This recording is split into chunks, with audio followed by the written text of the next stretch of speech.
Espace TV.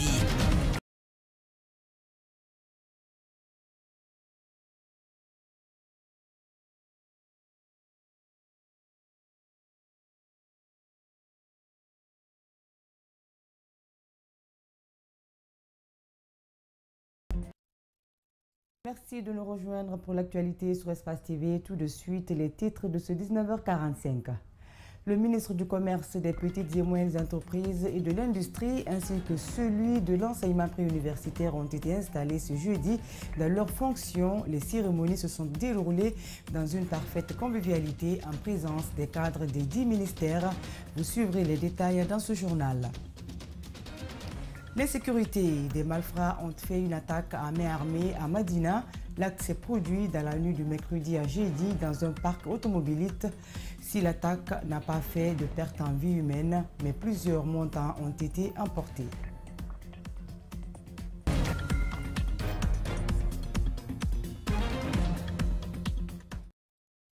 Bonsoir et bienvenue à tous. Le ministère du Commerce, des petites et moyennes entreprises et de l'Industrie ainsi que celui de l'enseignement préuniversitaire ont été installés dans leurs fonctions ce jeudi.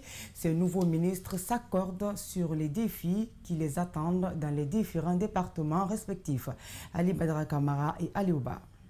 En vous confiant la gestion de ce grand département dont je mesure l'immensité des tâches qui vous attendent, je vous exhorte également à fournir tous les efforts possibles pour produire les bons résultats. Cela se fera avec la collaboration des cadres du département et l'appui du gouvernement. Monsieur le ministre, en prenant service aujourd'hui, vous savez déjà, comme l'ensemble de vos collaborateurs, que votre département a de grands défis à relever. Je remercie le bon Dieu pour la santé.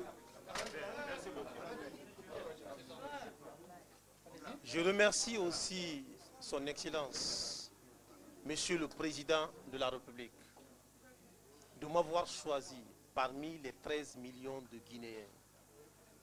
Je ne suis certes pas le plus méritant. Je ne suis certes pas le meilleur. Mais son choix est tombé sur moi.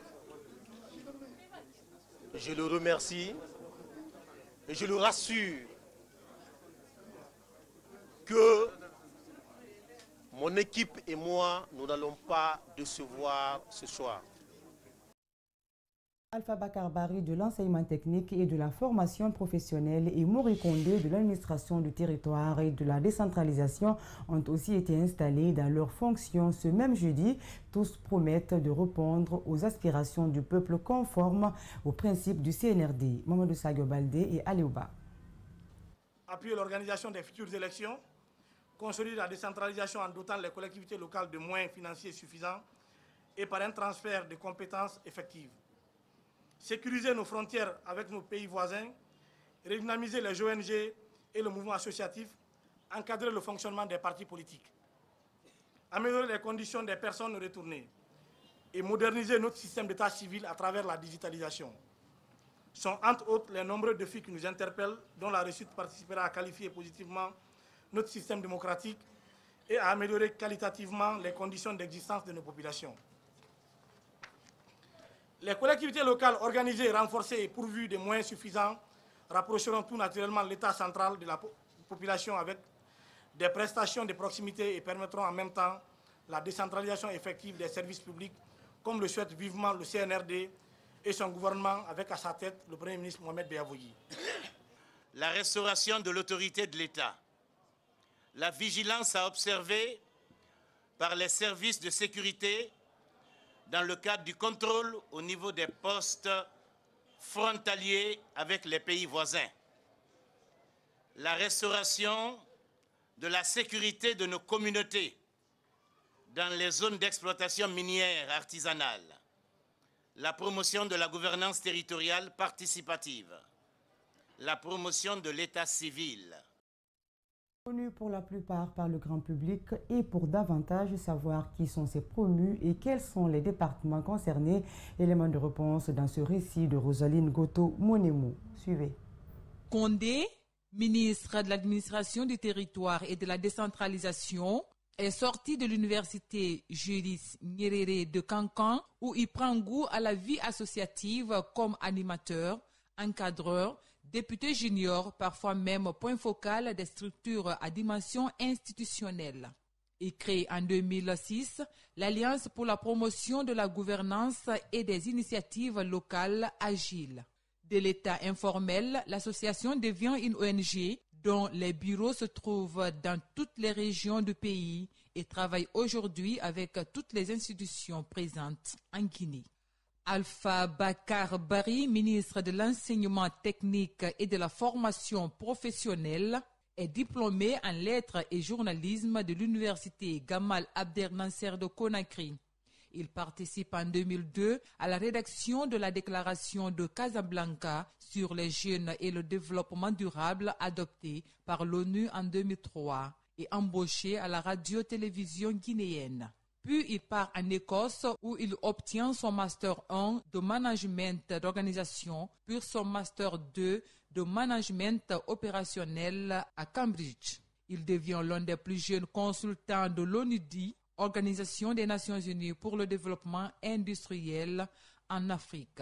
En 2011, il participe au programme américain YALI, Young African Leaders, qui recrute les meilleurs jeunes leaders africains et décide la même année de créer l'entreprise de microfinance Jatrofa. Guillaume Having, ministre de l'Éducation nationale et de l'alphabétisation, a été contrôleur général de tous les marchés d'intérêt de la ville de Conakry. Il a été cadre au cabinet du MENA, attaché de cabinet au ministère des Affaires sociales, conseiller chargé de mission aux affaires sociales, directeur général du complexe scolaire Santa Maria et directeur général de l'Institut privé Mahatma Gandhi. Enfin, au ministère du Commerce, de l'Industrie et des petites et moyennes entreprises, le nouveau ministre est Bernard Gomou. Il était en service à l'agence Lanala Assurance. Autre chose dans cette édition, l'insécurité, on en parle toujours. Des malfrats ont fait une attaque à main armée dans la nuit du mercredi à jeudi dans un parc automobile à Madina. Au lendemain de cette attaque, notre rédaction est allée rencontrer le PDG du parking, suivi le compte-rendu de Djeneb Koulibaly et d'Ibrahim Souma. C'est la deuxième fois que ce parc automobile reçoit la visite des bandits. Ce bureau a été mis à sac. Plus de 120 millions de francs guinéens, 30 câbles, 5 télévisions, 2 batteries d'onduleurs et des documents importants ont été emportés par les malfrats. Mais c'est les hommes armés quand même qu'on a vus chez nous. Selon mes enfants qui sont ici, dans ça, on n'arrive pas à comprendre. Prenez nos installations et gâtez tout ce qui est à l'intérieur. Vous voyez, nos caméras, nos téléviseurs. Une plainte a été portée à la gendarmerie, sans issue favorable, explique la victime. On a porté plainte contre X au niveau de la brigade de la recherche de Matam. Ils sont venus faire le constat et ils disent qu'ils sont en train de travailler quand même. Et ça fait la deuxième fois aujourd'hui. Depuis le matin, je les ai appelés de venir. Jusqu'à présent, ils ne sont pas en place. On a fait appeler la police aussi de Bessia de venir faire le constat. Ils sont passés ici, faire le constat. Ils disent qu'ils vont voir. Plusieurs fois ciblés par les bandits, Mohamed Senkaba alerte les nouvelles autorités face à la recrudescence du banditisme en Guinée. Il y a beaucoup de choses qui se passent maintenant, même pas chez nous seulement. Et il y a les jeunes qui sont dans la rue avec les armes partout. Nous ne sommes pas quand même en sécurité pour le moment. Et donc, à essayer de voir comment protéger leur population. C'est sur les nouvelles autorités que Mohamed Senkaba fonde son espoir. Il souhaite que les enquêtes qui seront ouvertes aboutissent pour sanctionner les auteurs à la hauteur de leur forfaiture.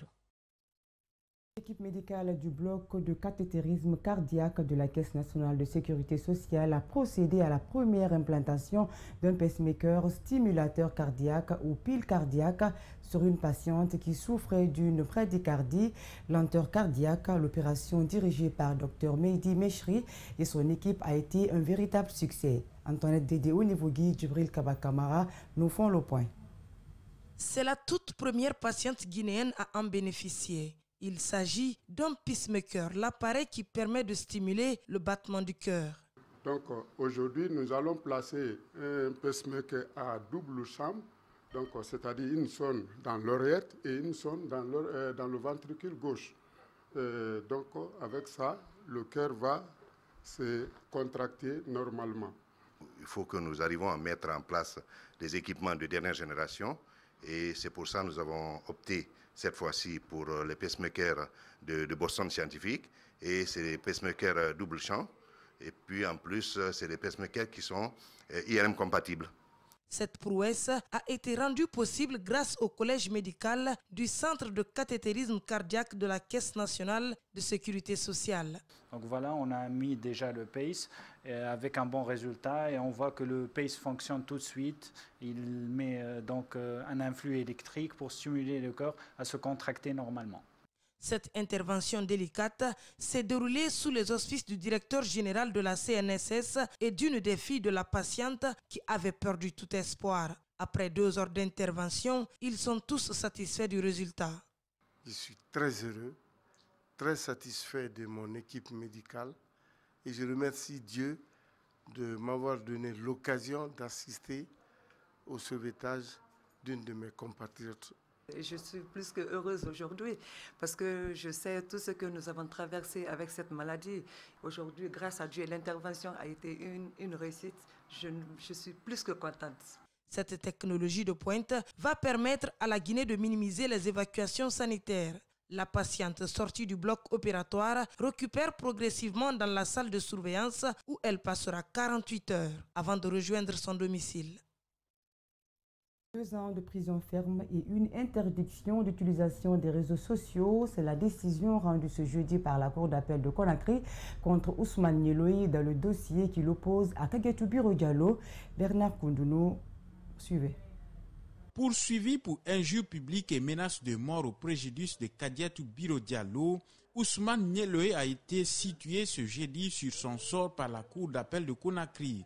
Celui qui se faisait appeler le ministre de la Défense de l'ex-président Alpha Condé sur Facebook a été condamné à 2 ans de prison ferme, interdit d'utiliser les réseaux sociaux pendant 5 ans, ainsi que la publication de la décision dans 10 organes de presse à ses frais.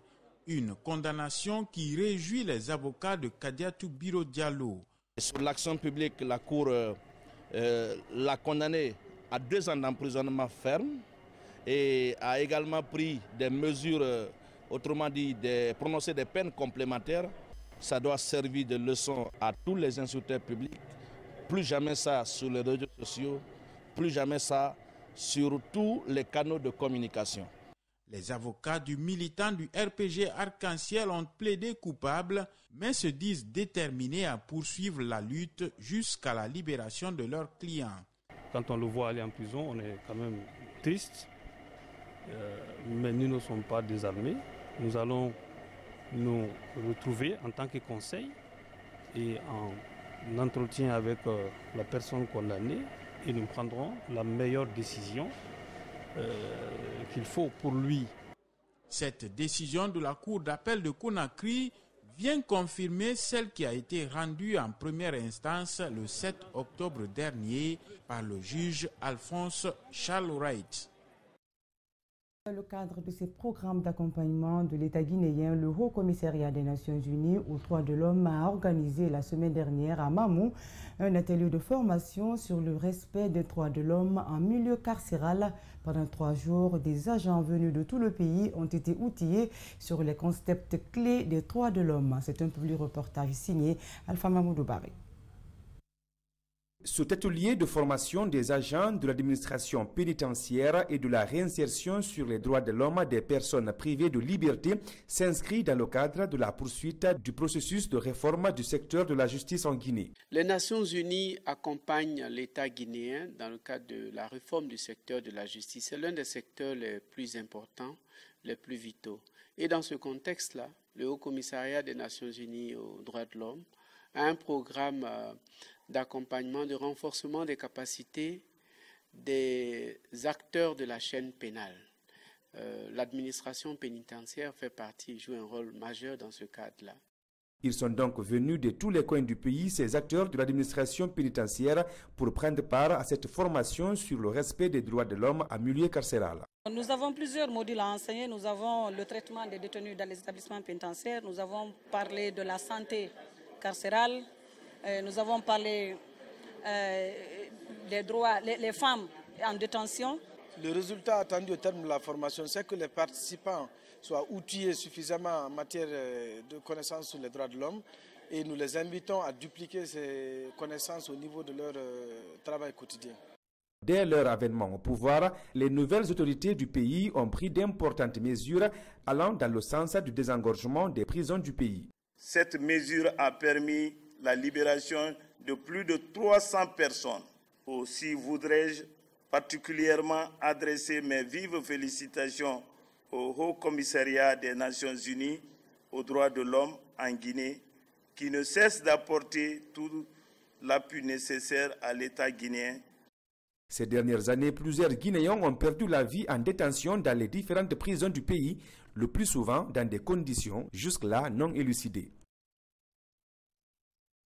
La commune urbaine de Kindia, l'Organisation internationale pour les migrations, OIM, a procédé ce mardi à une campagne de sensibilisation et d'information sur les risques liés à la traite des êtres humains, des pratiques et la migration irrégulière. Dans la journée de ce mercredi, l'organisation a élargi encore son activité au niveau des concessions scolaires, toujours dans le but de sensibiliser les jeunes, notamment des élèves, sur les risques du phénomène. Reportage d'Aboubacar Silla. La lutte contre la migration irrégulière exige une réponse solidaire de la part de l'ensemble des acteurs concernés. L'Organisation internationale pour les migrations a choisi la sensibilisation pour lutter contre le phénomène. Nous, OIM, nous ne sommes pas là à empêcher les gens d'aller à l'extérieur, mais nous sommes là plutôt à les protéger, à partir dans les très bonnes conditions. Et comment partir? Partager l'information avec eux pour protéger surtout la jeunesse. Notre but est d'informer la population à haut risque. La migration irrégulière est très répandue en Guinée avec des situations défavorables comme la pauvreté, le chômage accru des jeunes, la manipulation à travers des réseaux d'escrocs vendeurs de chimères. Cette campagne de sensibilisation et de communication s'est étendue durant 9 mois. Et aujourd'hui, nous sommes au début d'une série d'activités qui sont destinés à la clôture de cette sensibilisation. Le IEM est au cœur de la conception et de la mise en œuvre de l'aide à la réintégration depuis les débuts de l'aide au retour volontaire des migrants. Des jeunes, des conducteurs de mototaxi, des syndicats des transporteurs ont tous pris part à cette campagne de sensibilisation. Nous supervisons ça. Et puis, dans le déplacement des enfants à travers le pays, au niveau des gares routières, quand on rencontre des enfants qui vont vers des voyages, qui nous donnent des soupçons, mais nous les faisons débarquer et nous demandons à ce que leurs parents viennent. Dans la matinée de ce mercredi, l'Organisation internationale pour les migrations s'est rendue dans certaines concessions scolaires de la place pour la même cause. Nous avons compris que la migration irrégulière n'est pas une bonne chose. Nous déconseillerons les jeunes Guinéens de ne pas y aller dans ce sens. Du 11 au 25 février 2021, une mission conjointe OIM, Ministère de l'Action sociale et l'ONG Jeunesse Secours a parcouru les 8 régions administratives de la Guinée pour faire une évaluation sur l'impact des activités de sensibilisation et de la communication sur les risques du phénomène. L'Association des jeunes agriculteurs de Timbi Madina s'active pour donner un nouveau souffle au secteur agricole. Au-delà de la pomme de terre, ces jeunes visent la production du riz dans la zone spéciale de Timbi avec d'autres cultures maraîchères. Ils sont convaincus d'avoir maîtrisé la chaîne des valeurs sous toutes ses formes. Alpha Ousmane nous en fait le point. L'Association des jeunes agriculteurs de Timbi Madina, connue jusque-là dans la production de la pomme de terre, expérimente le riz depuis l'an dernier. Les premiers essais sont rassurants, avec des champs de riz à vue illimitée qui sont presque à maturité dans certaines parties de Timbi Madina. La vision, développer notre secteur qui n'est pas la pomme de terre. Jusqu'ici, la pomme de terre était le produit phare de Timbi Madina. Et à partir de maintenant, on travaille dans cette lancée pour faire en sorte que le riz aussi fasse partie des priorités des producteurs agricoles de Timbi Madina. Bobo Denken, Quand nous avons commencé à travailler avec la chambre d'agriculture, Bobo Denke nous a dit à côté de la pomme de terre d'essayer le riz également à Timbi Madina. L'année dernière, nous avons fait 30 hectares avec une réussite parfaite. Cette année, nous sommes à plus de 50 hectares de riz. On se rend compte que le riz donne bien. 100%. Donc, 50 hectares. Ils ont également été dotés d'une importante quantité de semences de la pomme de terre. Le débarquement est en cours au niveau des magasins de stock en vue de la distribution aux ayants droit. Nous avons reçu 100 tonnes de semences et nous attendons 300 tonnes de semences dans le cadre du fonctionnement de la chambre froide avec l'appui de la chambre d'agriculture de Guinée. Pour ce qui est de la distribution, nous sommes une association. Donc l'association est composée de 13 membres. Et il y a des antennes qui sont reliées à l'association. Pour la distribution, la particularité à Timbi Madina, c'est l'existence des chambres froides pour la conservation prolongée des productions jusqu'à la commercialisation. Des citoyens y viennent s'approvisionner de temps en temps. Comme vous le constatez derrière moi, il y a de la pomme de terre. Actuellement, on a la consommation ici.